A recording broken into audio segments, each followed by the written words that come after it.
Bismillahirrahmanirrahim. Assalamualaikum warahmatullahi wabarakatuh.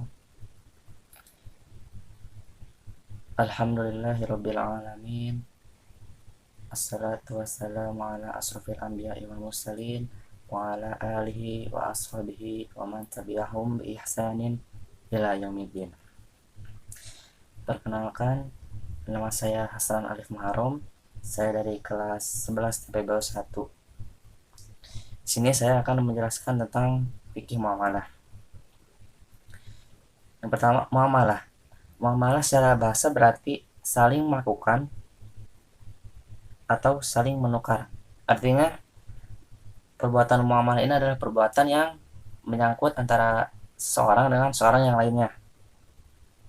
Jadi, satu orang melibatkan lebih dari satu orang yang berakibat timbulnya hak dan kewajiban. Secara umum, ulama fikih mengartikan muamalah sebagai hukum syariah atau perundang-undangan yang di sananya terdapat hak dan kewajiban terhadap orang yang bermuamalah tersebut.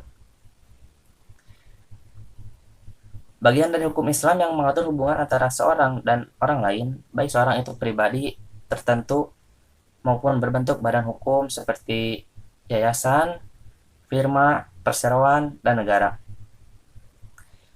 Contoh dari hukum muamalah di Islam itu terdapat jual beli, ada sewa menyewa, ada hutang piutang, dan perserikatan. Di sini saya akan menjelaskan tentang hutang piutang dan sewa menyewa. Yang pertama saya akan menjelaskan tentang sewa menyewa. Dalam fikih Islam, sewa menyewa disebut ijarah. Al-ijarah menurut bahasa Arab itu berarti al-ajru, yang berarti al-iwadu, ganti oleh. Sebab itu as-sawab pahala dinamai ajru. Menurut istilah, al-ijarah ialah menyerahkan atau memberikan manfaat benda kepada orang lain dengan suatu ganti pembayaran, sehingga sewa menyewa atau ijarah bermakna akad pemindahan hak guna atau manfaat atas suatu barang yang disewa oleh penyewa. Nah, dasar hukum sewa menyewa terdapat dalam Quran surat Az-Zukhruf ayat 32, yang artinya, apakah mereka yang membagi-bagi rahmat Tuhanmu? Kami telah menentukan antara mereka penghidupan mereka dalam kehidupan dunia, dan kami telah meninggikan sebahagian mereka atas sebagian yang lain beberapa derajat, agar sebagian mereka dapat mempergunakan sebagian yang lain. Dan rahmat Tuhanmu lebih baik dari apa yang mereka kumpulkan. Nah, jadi dasar hukum sewa menyewa ini adalah mubah atau boleh. Nah, rukun sewa menyewa. Yang pertama adalah terdapat pelaku sewa menyewa yang meliputi mu'jir dan musta'jir. Mu'jir di sini adalah orang yang menyewakan atau orang yang mempunyai barang untuk disewa. Nah, musta'jir adalah orang yang ingin menyewa atau orang yang ingin menyewa barang yang dipunyai oleh penyewa tersebut. Nah, syarat mu'jir. Nah, syaratnya, syarat seorang mu'jir dan musta'jir bila ingin bermuamalah, yang pertama adalah balik, yang kedua berakal, dan tiga bisa mengenalikan harta, dan saling meridhoi atau saling suka, yang dalam bahasa Arab itu antarodin. Kemudian rukun yang kedua ada objek, ada benda yang disewa. Benda yang disewa ini meliputi manfaat, aset atau ma'jur, yaitu sesuatu yang disewa, dan pembayaran sewa atau manfaat jasa, dan pembayaran rupiah, pembayaran upah. Manfaat, aset atau jasa harus memenuhi persyaratan sebagai berikut. Nah, dalam hal sewa menyewa, barang yang disewa juga itu mempunyai syarat. Syaratnya yang pertama bisa dinilai dan dapat dilaksanakan dalam kontrak. Dan yang kedua sifatnya tidak haram. Yang ketiga dapat dialihkan secara syariah. Yang keempat dikenali secara spesifik dan jangka waktu penggunaan manfaat ditentukan dengan jelas. Nah, di sini disebutkan jangka waktu penggunaan manfaat ditentukan dengan jelas. Jadi ketika seseorang ingin menyewa, itu harus jelas. Ini barang berapa lama waktunya disewa dan digunakan untuk apa. Seperti itu. Nah, rukun-rukun ijarah ini juga transaksinya sah-sah saja jika memenuhi rukun-rukun yang ada di dalamnya. Nah, yang sudah saya sebutkan tadi, rukun-rukunnya itu terdapat sewa yang ada orang yang menyewa dan menyewakan, serta ada objek yang disewakan. Seperti itu.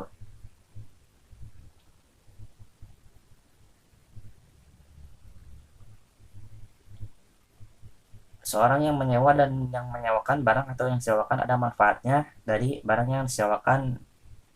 Kemudian ijab kabul tentang sewa menyewanya.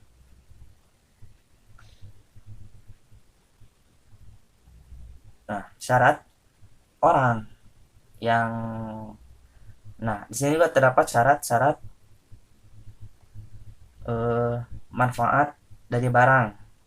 Nah, satu syarat barang yang memenuhi kriteria bisa disewakan adalah satu, benar-benar berharga, dan yang kedua, manfaat itu tidak menghilangkan zat barang yang disewakan. Nah, kemudian ijab kabul, syaratnya yaitu menggunakan lafal sewa menyewa. Yang kedua, mudah dimengerti oleh kedua belah pihak. Dan yang ketiga adalah mualah atau bersambung antara ijab dan kabul. Nah, seperti itulah yang saya jelaskan tentang sewa menyewa. Dan sekarang saya akan menjelaskan tentang utang piutang. Utang adalah transaksi antara kedua belah pihak dengan pengertian pihak pertama yang menyerahkan uang kepada pihak kedua secara sukarela untuk dikembalikan lagi pada waktu yang sudah ditentukan sesuai dengan perjanjian. Jadi di sini disebutkan bahwa utang adalah transaksi antara kedua belah pihak yang dimana salah satu pihak tersebut memberikan uang kepada pihak kedua dengan tujuan untuk dikembalikannya lagi pada waktu yang sudah ditentukan sesuai dengan perjanjian ketika saat meminjam atau berhutang. Hukum hutang menurut pendapat para ulama adalah mubah atau boleh. Pihak yang melakukan hutang piutang dianjurkan untuk menentukan waktu pengembalian yang dituangkan dalam perjanjian tertulis serta disaksikan secara langsung oleh saksi-saksi yang ada. Jadi ketika kita ingin kita ingin mengutang atau berhutang, si pihak yang memberikan itu harus jelas, harus ditulis, harus ada saksi juga. Jadi data ketika dibuat perjanjian itu sama dengan data yang ketika jatuh tempo nanti. Seperti itu. Nah, di bawah ini merupakan syarat hutang piutang dalam Islam. Yang pertama, benda atau harta yang menjadikan hutang bersifat jelas dan murni serta merupakan sesuatu yang halal. Syarat bendanya itu harus halal. Yang kedua, orang yang memberikan pinjaman atau hutang tidak akan mengungkit-ungkit permasalahan hutang piutangnya serta tidak akan menyakiti seseorang yang diberikan pinjaman atau yang berhutang. Jadi di sini orang yang memberikan hutang atau orang yang memberikan uang kepada si penghutang itu tidak boleh mengumbar-umbar kepada orang lain bahwa dia adalah penghutang, dia suka hutang, dia berhutang kepada saya. Nah, tidak seperti itu. Karena di syaratnya juga disebutkan tidak boleh mengungkit-ungkit permasalahan hutangnya. kepada si penghutang itu. Yang ketiga, si peminjam atau pihak yang berhutang berniat untuk mendapatkan ridho Allah dengan menggunakan hutangnya secara baik dan benar. Nah, si peminjam ini juga, si penghutang ini juga harus harus melakukan harus menggunakan barangnya itu dengan baik dan jelas, halal untuk menggapai ridho Allah Subhanahu wa taala. Dan yang keempat, tidak memberikan riba atau tidak memberi keuntungan atau kelebihan atas barang harta yang dihutangkan kepada pihak yang memberikan hutang. Nah, di sini yang disebutkan adalah oleh si oleh si penghutangnya, oleh orang yang memberikan hutang. Jadi ketika pertama menulis akad perjanjian, misal contoh dia berhutang 100.000, di perjanjiannya dia harus mengalihkan 100.000 juga. Tetapi ketika jatuh tempo, si penghutang itu tidak bisa membayar, dan orang yang memberikan uangnya dia menjamin, bukan menjamin, tetapi seperti melebihkan, jika tidak bisa membayar hari ini, besok dilebihkan 20.000. Nah, itu bukan termasuk syarat hal, tapi itu adalah merupakan riba atau memberi keuntungan kelebihan atas barang yang dipinjamkan. Nah, adapun adab melakukan hutang piutang. Nah, selain syarat dan rukun, juga terdapat adab dalam hutang piutang. Yang pertama, diadakan perjanjian hitam di atas putih atau tertulis serta adanya saksi yang bisa dipercaya. Nah, ini ketika ingin meminjam atau ingin berhutang, angka baiknya ditulis atau ya, atau bisa menatakan orang yang saksi yang bisa dipercaya. Jadi ketika jatuh tempo, si hutangnya itu benar-benar dibayarkan dengan sesuai yang ditulis, seperti itu. Yang kedua, seseorang yang memberikan hutang atau pinjaman tidak menerima keuntungan atas apa yang telah dihutangkannya. Yang ketiga, seorang yang berhutang berniat melunasi hutangnya dan harus membayar hutangnya dengan cara yang benar, yaitu membayar dengan harta atau benda yang sama halalnya dengan apa yang dipinjamnya. Yang ketiga, berhutanglah pada seorang yang mempunyai penghasilan yang halal dan orang tersebut merupakan orang yang soleh. 4. Lakukanlah hutang piutang bila dalam kondisi darurat saja atau dalam keadaan yang terdesak. Nah, di sini dijelaskan bahwa kita berhutang itu harus ada tujuan. Jadi ketika kita berhutang itu harus ada hal yang emang belum terpenuhi, kemudian cara lainnya adalah berhutang. Nah, si hutangnya juga harus digunakan dengan hal yang benar atau hal yang dapat menuju kepada ridho Allah. Kemudian selanjutnya, gunakan harta pinjaman dengan baik dan benar. Kemudian pihak yang memberikan pinjaman boleh menangguhkan hutang apabila hutang yang berhutang memiliki kesulitan dalam menguasai. Nah, di sini dijelaskan bahwa orang yang memberi hutang boleh meringankan beban jika si penghutang ini tidak bisa membayar hutangnya pada saat jatuh tempo. Nah, seperti itu. Rukun hutang piutang ada 3, yaitu yang berpiutang dan orang yang berhutang.